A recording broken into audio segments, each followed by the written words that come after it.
Okay, so think about this for a second, right? Like the last time you're really chatting with someone or maybe texting back and forth, or even just like those thoughts running through your head, it all comes down to this pretty amazing ability we have, language, something we don't always really stop and think about, but it really is kind of how we connect with everything around us, how we learn, how we make sense of the world.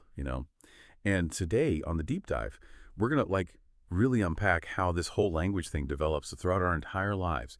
And you've sent over some super interesting stuff. Looks like it's from some hardcore linguistics textbooks. So our goal here is to dig into all that and pull out the most important, the most interesting pieces and give you a solid understanding of how we learn to use language. Maybe even toss in a few surprises along the way. And we promise to keep it engaging and avoid getting too lost in super technical terms. So you ready to dive in and explore this whole journey of language development? Absolutely, yeah. I think what really jumps out right off the bat is that language is actually a pretty efficient system when you get down to it. It's all about using symbols to communicate. Those symbols can be spoken sounds, like the words we're using right now, or written letters, in a book or a text message. And of course, there's sign language, which uses hand gestures. But no matter the form, it's all governed by this shared set of rules, which is really fascinating. Right, these rules are key. Right. And in the material you sent, they're broken down into 5 main areas. So let's tackle those one by one. We'll start with phonology, the sound system of language. So we're talking about the individual sounds, the phones, and how they can and can't be combined, right? Exactly. Phonology, it's not just like a list of sounds. It's more like the rule book, the instruction manual for how those sounds can be arranged and organized within a specific language. It dictates what combinations are permissible and which ones just sound wrong. Like in English, you can start a word with spiel, like in split, but LPS, nope, that's not happening. And it gets even more subtle than that. For example, think about how you pronounce the letter T in the word top compared to how you say it in stop. They're both T sounds, but they're produced slightly differently. And even though there's a difference, it doesn't change the meaning of the word. In English, those subtle variations are still considered the same phone. But in some languages, like Hindi, for example, even tiny differences in how a sound is made can completely change the meaning of a word. It's like the sound equivalent of using different letters in writing to create different words. Wow, yeah. That really shows how specific and fine-tuned each language's sound system is. Okay, moving on to morphology. This one's all about the smallest units of meaning, morphemes, and how they're put together to create words. So a word like unbreakable, we can break that down into 3 morphemes. Un, break, and able, each part adding to the overall meaning. Exactly. And it's important to remember that not all morphemes are words on their own. Like you've got prefixes like re and suffixes like ing, and then there are grammatical markers like adding an s to make something plural. All of these carry meaning and change or add to the base word. Morphology also handles how we show grammatical information. Think about runs versus ran, present and past tense, or cat versus cats, singular and plural. It might seem like small stuff, but these little units are crucial for making sure the meaning is clear and precise. So we got the sounds, we've got the word building blocks. Next up is syntax. Basically the architecture of sentences, right? How we arrange words to create phrases and sentences that actually make sense. The classic example, the dog chased the cat versus the cat was chased by the dog. Same words, totally different meanings, all thanks to syntax. Right. Word order is super important for conveying the relationships between words in a sentence and creating meaning. And this can vary quite a bit across different languages. Like English usually goes subject, verb, object, and we put adjectives before nouns, like a red ball. But in Spanish, it's often the other way around. Adjectives come after the noun, una pelota roja. But here's the thing. Despite those differences on the surface, there seem to be some underlying, universal principles that guide how we build sentences, no matter the language. But even with these universal principles, there are limits, like take this sentence, the mouse, the cat, the farmer chased, killed, ate the cheese. Grammatically, it's correct, but it's so complex and so deeply embedded with all those subject-object relationships that it becomes really hard to process, even for native speakers. It's like our brains have a limit on how much syntactic complexity we can handle. Yeah, it's like at some point, the sentence structure gets so tangled up, you can't even keep track of who's doing what to whom. Okay, let's move on to semantics. This is where we get into the meaning itself, not just individual word meanings, but how those meanings work together to create the meaning of whole sentences. Right. Each word comes with its own set of semantic features, like core attributes that define what it means. Think about the words bachelor and man. They both share features like male and adult, but bachelor has that extra layer of meaning, unmarried. And these features, they dictate how we understand words and which words can go together in a meaningful way. Like, there's this famous sentence, colorless green ideas sleep furiously. Chomsky came up with it to show that a sentence can be grammatically correct but still make no sense. It's syntactically sound, the structure is there, but it's semantically weird because the meanings of those words just clash. Ideas can't be colorless or green, and they certainly can't sleep furiously. Our understanding of the world shapes how we interpret meaning. It's like grammar can get you so far, but if the meaning is nonsensical, it just falls apart. Okay, and finally, the fifth and maybe the most subtle of these rule systems, pragmatics. This is all about how we actually use language in real-life situations, taking into account context, social cues, all the unspoken stuff. It's knowing what to say, how to say it, and when to say it. Absolutely. Pragmatics covers a huge range of skills, from understanding turn-taking in conversations to interpreting requests that aren't directly stated. Like, if someone says, "It's chilly in here," they might not just be commenting on the temperature. They could be subtly hinting that they want you to close a window. And what's really fascinating about pragmatics is how much it's tied to culture. Even something as simple as saying thank you can be totally different across cultures. Like, in Japan, there are specific situations where it's considered necessary, and the phrasing and tone can vary depending on who you're talking to and what you're thanking them for. So we've got these 5 systems: phonology, morphology, syntax, semantics, and pragmatics, all working together in this crazy complex way to allow us to communicate. Quite a foundation. Now, let's shift gears and look at how this incredible ability unfolds throughout our lives, starting right at the beginning with babies. You know, infancy is this time of incredible pre-linguistic development. Even before babies can say those first recognizable words, they're constantly experimenting with sounds, like exploring the world of sound. There's crying, of course, right from birth. While it's mainly about signaling needs, it's also a very early form of communication. Then, usually somewhere between 2 and 4 months, we start to hear cooing, those sweet little vowel sounds that often mean the baby is content and enjoying some interaction. And then comes babbling, which is usually around the middle of the first years. That's when they start trying out those consonant-vowel combinations like mama or dada. I think it's a pretty exciting time for parents. It's a huge developmental milestone. Studies have shown this really interesting connection between when babbling starts and when a baby says their first words. Early babblers tend to have earlier first words. On the flip side, if there's no babbling, or if it's significantly delayed, that can sometimes be an early sign that there might be some developmental issues with speech and language. And what's really important is that babbling isn't just random noise. It actually triggers responses from caregivers. So it creates this early back and forth, the social feedback loop that helps shape the baby's vocalizations and encourages language development. So it's not just about making sounds. It's about how those sounds get a reaction and create a kind of conversation. And babies also start using gestures to communicate pretty early on. Pointing, showing things, those usually emerge between 8 and 12 months. And that simple act of pointing seems like more than just a gesture. What makes it so significant? Pointing is actually considered a huge step in the development of the social foundations of language. It's a key sign of what we call joint attention, which is when a baby and another person are both focused on the same object or event. And this shared focus is super important for language learning because it allows the caregiver to name what the baby is looking at. It creates that link between the thing and the word. Now, if a baby isn't pointing, that can sometimes be a concern. It could be a sign of difficulty with communication, and it's something that's often seen in kids with autism. There's also some interesting research that shows a connection between how often babies from higher socioeconomic backgrounds use gestures at 14 months and the size of their vocabulary later on, around 54 months. It seems like when babies point, caregivers are more likely to name the object, which directly connects that gesture with a word. So the gesture almost prompts the language input from the caregiver. That's fascinating. Another amazing thing about early language development is how babies figure out how to break down that constant flow of speech into individual words. Patricia Kuhl's research has really shed light on this. Her work is groundbreaking. She's shown that in those first 6 months, babies are basically universal listeners.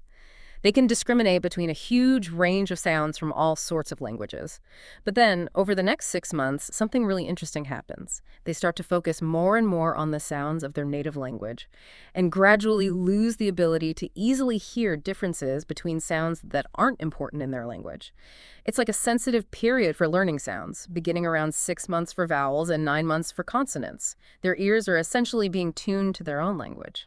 So they start with this broad ability, but their experience kind of narrows it down. And from that flow of sounds, they somehow pick out where one word ends and another begins. How do they manage that? Well, that's where we see this amazing ability called statistical learning. Babies are incredibly good at picking up patterns and regularities in what they hear. They're unconsciously keeping track of how often certain sounds occur together without anyone actually teaching them. For example, they might notice that the sound combination pre often pops up at the beginning of words in English, while ing is frequently at the end. By noticing these probabilities, they start figuring out potential word boundaries within all that continuous speech. It's a form of learning that just happens naturally through exposure. It's kind of mind-blowing that they can do that without any explicit instruction. And then comes the exciting moment, those first words. Absolutely. And it's interesting, babies actually understand words before they can say them. Their receptive vocabulary, meaning the words they understand, starts growing rapidly between 5 and 12 months. Lots of babies recognize their own name pretty early on. But that first spoken word, that usually comes out between 10 and 15 months, with the average being around 13 months. And these early words often refer to familiar people like mama or dada, everyday objects, or they express basic needs and wants. Nouns tend to be the stars of early vocabularies, probably because they often represent things that are concrete and easy to perceive. But there are some differences across languages. For instance, because of how Korean grammar works, Korean learning babies might pick up more verbs early on compared to English-speaking babies. And in those early months, there's usually a pretty big difference between how many words they understand and how many they can actually say. Oh yeah, definitely. In infancy, receptive vocabulary far outpaces expressive vocabulary, the words they can actually speak. Around 13 months, a baby might understand something like 50 words, but might not be able to say that many until they're around 18 months old. And then, boom, around 18 months, many kids experience what we call a vocabulary spurt. It's like this rapid acceleration in the rate at which they learn new words. And the size of their early vocabulary is a pretty strong predictor of how their language will develop later on, and even how well they do in school. Of course, there's a lot of individual variation in when that first word appears and when the vocabulary spurt happens. It's also super common for little kids to make mistakes with how they use words, like overextension, where they use a word too broadly, like calling all four-legged animals doggy, or underextension, where they use a word too narrowly, like only calling their own teddy bear bear. It's like they're testing out the boundaries of words, figuring out where they fit. And as they get closer to their second birthday, we start hearing those classic two-word utterances. See ball, want cookie, short and sweet, but packed with meaning. Exactly. Usually between 18 and 24 months, they start putting two words together to communicate these simple but meaningful messages. They really rely on context, gestures, and tone of voice to fill in the gaps. But even with just two words, they can express a surprising variety of relationships, like identifying something, describing its location, who possesses it, or making a request. And it's really remarkable that this two-word stage seems to be a universal thing across different languages and cultures. It really points to this biological readiness for this stage of development. It's often called telegraphic speech because just like in old telegrams, they're leaving out all the non-essential words like articles and auxiliary verbs. Like they're getting right to the point, cutting out the fluff. Then, as they move into early childhood, those two-word combos quickly blossom into longer and grammatically more complex sentences. Oh, for sure.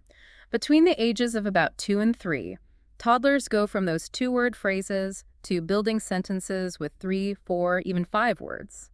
They move from simply stating things to expressing more complex ideas and connections between those ideas. And it's interesting, there are some pretty consistent patterns in the order they learn these different grammatical structures. For example, they usually master basic prepositions like on and in before tackling more complex ones. So there's a kind of logic to the way they pick up these structures. And during these preschool years, their understanding of the sounds of language, phonology, and their grasp of how words are structured, morphology, those really take off. Absolutely. They become way more sensitive to the subtle sounds within words and get better and better at producing them accurately. By the time they're 3, most kids can say all the vowel sounds and most of the consonants in their language. Their understanding of morphology also grows rapidly. They start using plural and possessive forms of nouns correctly, using the right verb endings, like ed for the past tense, or ns for third-person singular present, and using common prepositions.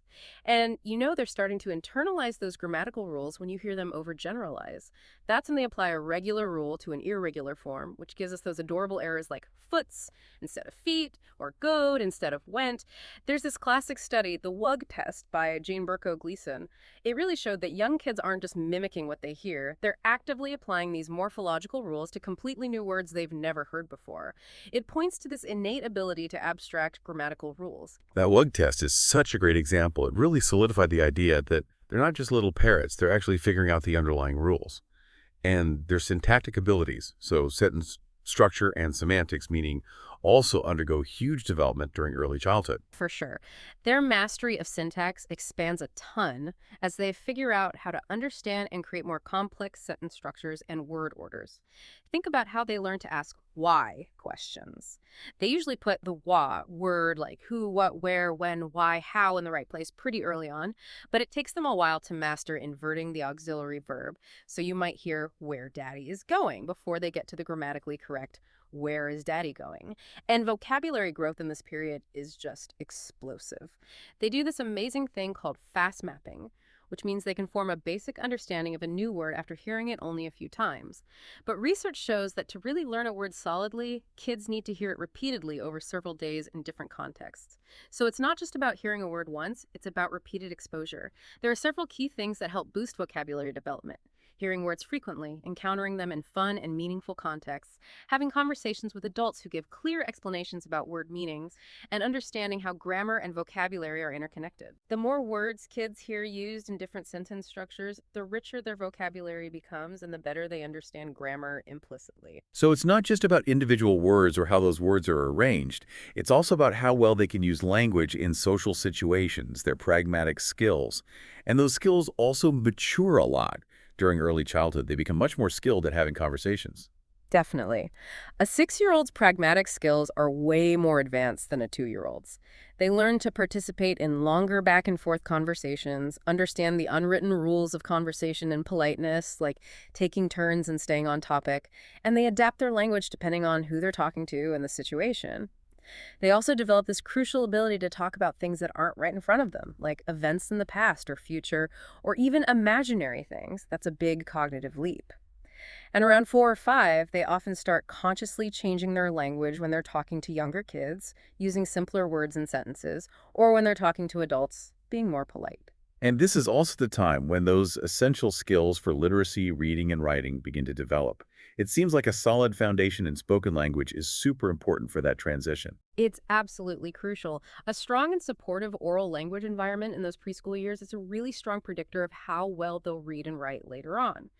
Research has shown a clear link between phonological awareness, which is how well kids understand the sound structure of words and how well they can manipulate those sounds, and their reading skills later on. The strength of this connection can vary a bit depending on the language and its writing system. For example, phonological awareness might be slightly less critical in learning to read Chinese characters compared to alphabetic languages like English or Korean. In fact, the fact that dyslexia is more common in English-speaking countries is partly because English spelling can be so inconsistent and complex. Engaging with books is a fantastic way to support language development and early literacy. Reading aloud to kids, asking them open-ended what and why questions about the story, encouraging them to ask questions, and choosing books with playful language, all of these things can really help build that foundation. It's almost like planting the seeds for reading and writing success. Okay, so moving into middle and late childhood, when kids are in elementary school, what are the key language developments that continue to unfold? This is a stage where things get more abstract and complex in their language use. Kids start using language to talk about things that aren't physically present. They also develop a more clear understanding of what a word actually is. And they become more metalinguistically aware, which means they can think about and reflect on language itself. They also really grasp the alphabetic principle, understanding that there's a system connecting letters and sounds in written language. And of course, their vocabulary and grammar continue to grow more sophisticated. And their internal organization of their mental vocabulary, how they categorize words in their minds, that also shifts during this time, right?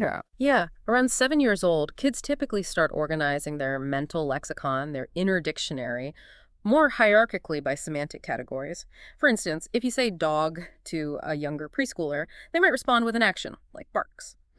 But an older elementary school kid's more likely to say another animal name, like cat or horse, showing they're grouping words by shared features.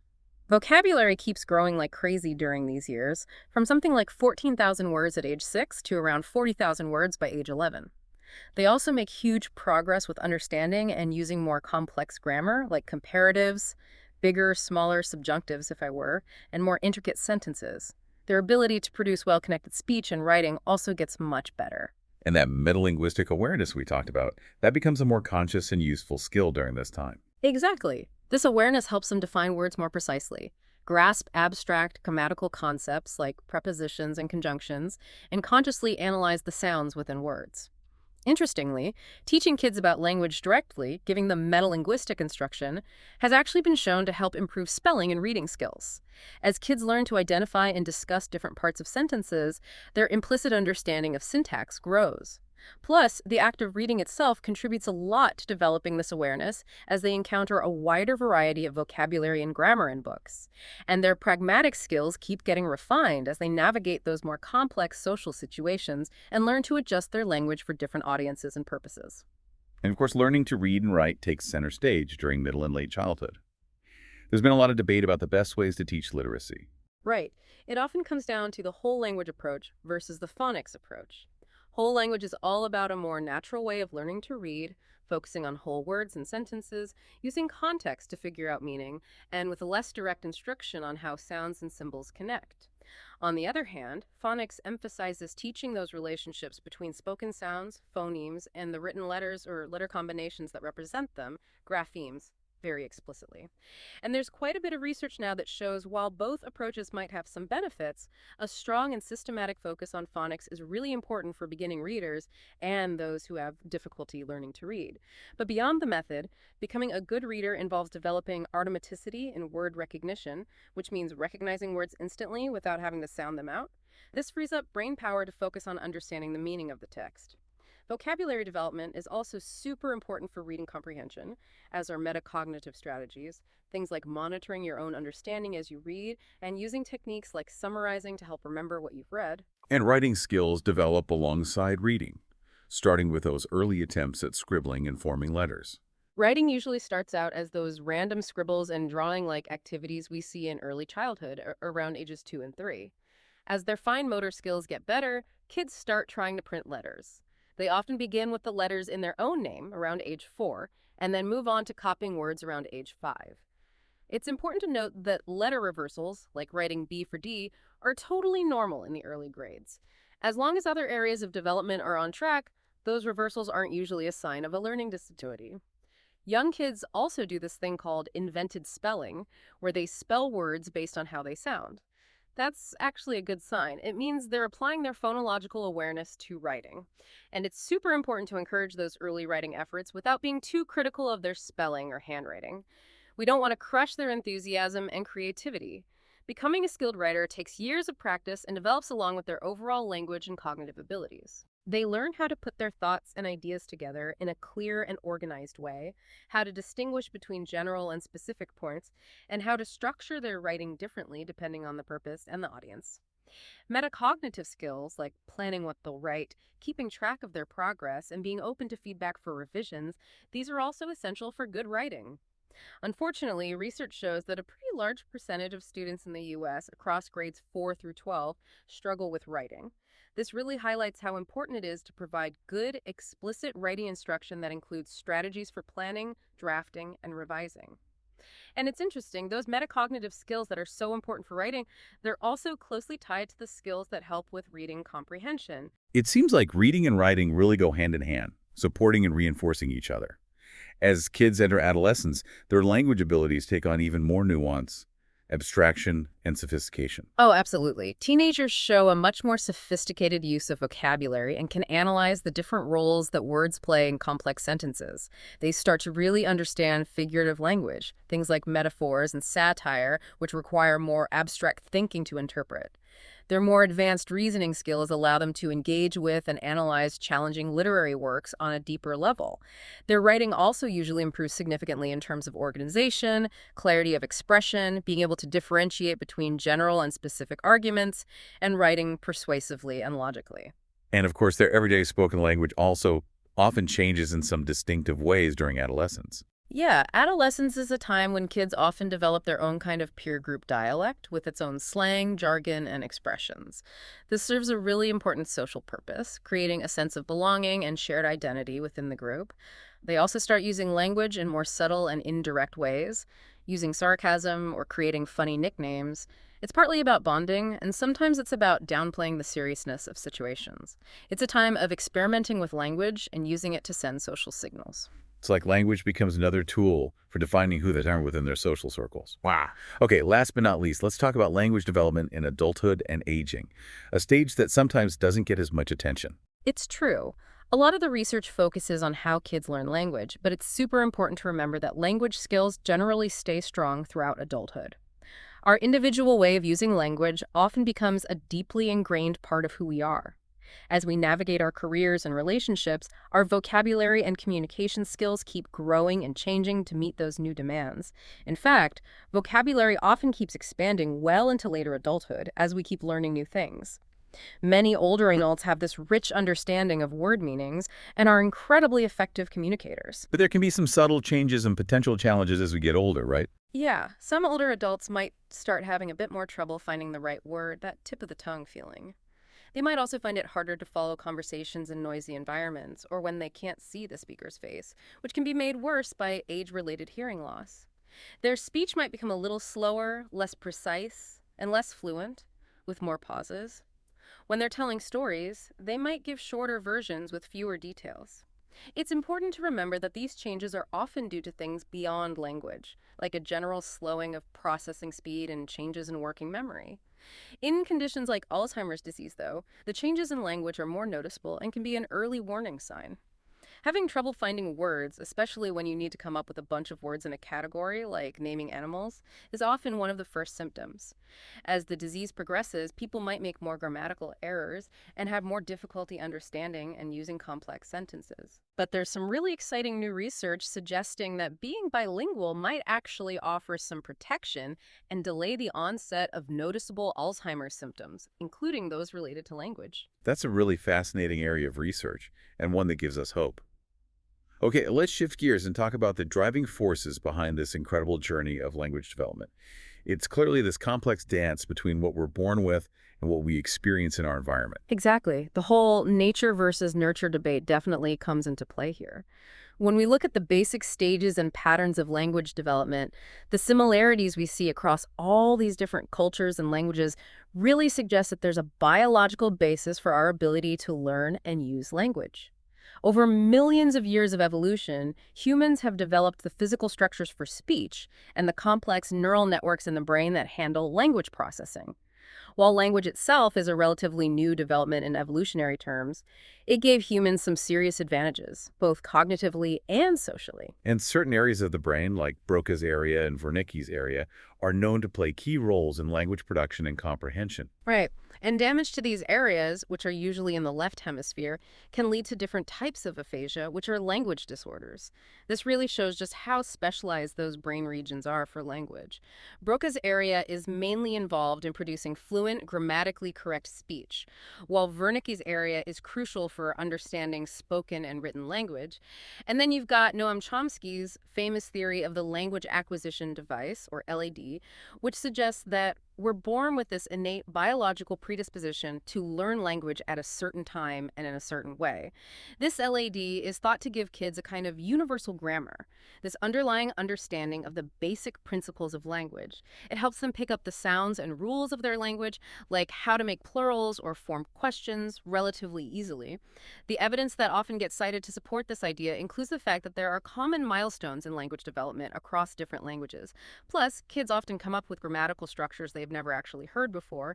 And of course, there's the fact that there are dedicated brain structures for language. However, critics argue that the LAD can't explain everything about how language is acquired, and that environment plays a bigger role than Chomsky first thought. And the cases of so-called feral children, like the wild boy of Eberron and Jeannie, who were deprived of typical social interaction, those really highlight how crucial environmental input and interaction are for language development.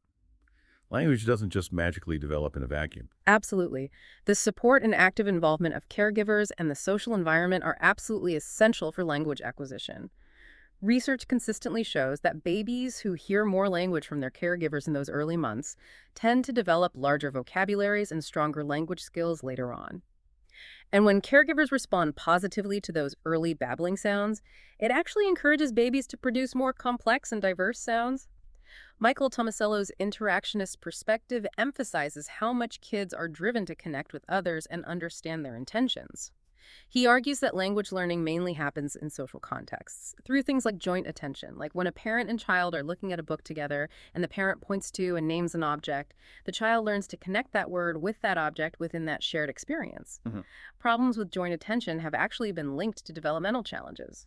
And what might surprise some people is that simply exposing babies to language through TV or videos isn't nearly as effective as that direct back and forth human interaction. You're right, that's generally what the research shows. Babies and toddlers don't learn language effectively from passively watching screens. Some studies even suggest a connection between too much screen time in those early years and delays in language development. However, some newer research suggests that interactive video chat, like video calls with family members, might be a bit more beneficial than just watching TV, probably because of that interactive element. The American Academy of Pediatrics, or AAP, recommends no screen time at all for babies under 18 months old. And for kids between 15 and 24 months, if parents choose to introduce screens, they suggest sticking to high-quality shows and watching them together so they can help their child understand what they're seeing. For kids 18 months and older, they recommend limiting screen time to 1 hour a day of quality programming, watching it together, and making sure they understand what they're seeing. So it's not just about hearing language, it's about active engagement and interaction. And then there's that special way we talk to babies. Child-directed speech, something's called parentese. It's that higher-pitched, sing-songy way of speaking. It seems to play a pretty important role. It really does. This distinct style of speech uses a higher pitch, a wider range of intonation, a slower pace, and simpler words and sentences. It seems to be specifically designed to grab babies' attention, keep them engaged, and give them clear cues about the sounds and structure of their language. What's really interesting is that even young kids will often naturally adopt a child-directed speech style when they're interacting with younger siblings. Research has shown that teaching parents how to use child-directed speech techniques can actually lead to better language outcomes for their babies. And that one-on-one interaction using child-directed speech seems particularly beneficial for early word production. And it's not just moms who do this, dads use it too when they're interacting with their babies. And caregivers also use other natural strategies to encourage language development, like recasting, expanding, and labeling. Right, so recasting is when you repeat what a child says, but correct any grammatical errors or fill in any missing parts. Expanding is when you take their simple sentence and add more grammatical details and information. Labeling is just naming things that the child is interested in. And these strategies work best when they're used naturally within a real conversation, following the child's lead rather than bombarding them with too much input. Reading books together is another incredibly powerful way to boost both language and cognitive development in little kids. The key is parental encouragement and making it interactive, not about rote memorization or drills. So it's all about creating a rich language environment where kids feel supported and encouraged to explore. It's pretty clear that our ability to use language is shaped by this constant back and forth between what we're biologically predisposed to and all the linguistic experiences and social interactions we have throughout our lives. It's not an either situation. Definitely not. The interactionist view of language development highlights how crucial and dynamic that interplay is. Kids might have different innate abilities and tendencies, but almost every child benefits tremendously from regular verbal interaction and a stimulating language-rich environment. And that comes from parents, caregivers, and teachers. Things like paying close attention to what kids say, building on their utterances, reading with them regularly, and consistently naming objects in their world. These are all really valuable ways to support their language development at every stage. So to sum up, we've explored language as this incredibly complex system governed by these intricate rules on multiple levels.